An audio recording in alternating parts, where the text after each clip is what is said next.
کتنے صالحین بندے شہداء، لیکن اللہ رب کریم نے اپنی عبادت کے بعد فرمایا وبالوالدین احسانا، اپنے والدین کا ادب احترام، ان کی تعظیم تکریم، ان کی خدمت، ان کی یہ حکم دیا اللہ رب کریم نے۔ تو پتہ چلا اس حکم سے کہ دنیا میں اللہ اور رسول کے بعد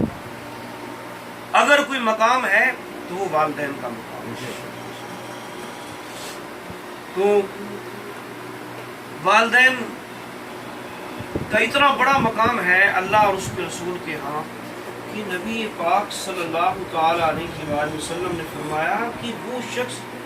فرمایا کہ وہ خاک آلود ہو، وہ خاک آلود ہو وہ شخص،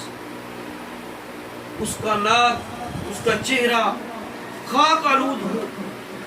بار بار